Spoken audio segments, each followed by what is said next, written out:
פעם אחת היה שני ילדים, ההורים שלהם לא היו בבית, אף אחד לא היה בבית. הם ישבו וראו בטלוויזיה. ברוב טמטום ולחץ הם ראו דבר מפחיד. מפחיד שכל אחד לא היה רואה ממכם. וגם, אם הוא לא היה רואה, אם הם בתגובות היה רואה את זה, תרשמו לי. שימו לייק וסאב. ולמקרה, הם התחילו את הסרטון, ובזמן ליצן רוצח מסתכל עליהם ומצלם אותם ליוטיוב, בשביל שההורים שלהם ידעו את זה.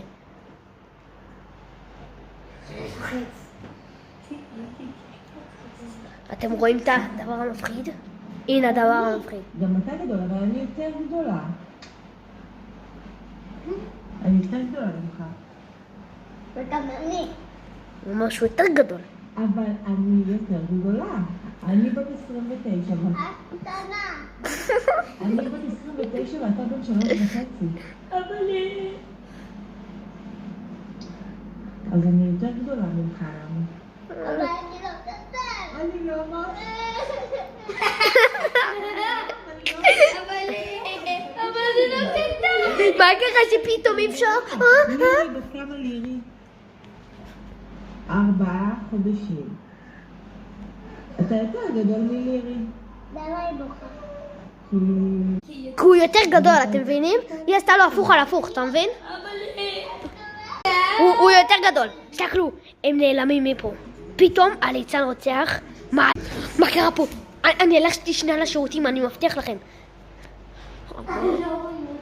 אני מבטיח לכם שאם משהו יקרה, אני מבטיח שנתקן הכל.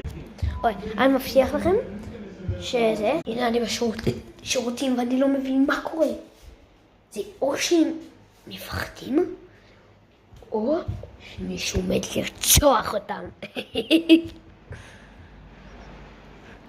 What the fuck? אני לא מאמין, אני מתקשר למשטרה, עכשיו. What the fuck? מה קורה כאן? אבל מה קורה? אם מישהו יבוא עכשיו לבית שלי, אז אני באמת שזה... אני מבטיח שמשהו יקרה. משהו יקרה, אני אומר לכם. אני רואה אותם פה, אבל אני לא יודע מה קורה. הנה, אני מצלם לכם אותם, כי אני לא רוצה להתקרב שאלה מקרה משהו יקרה לי.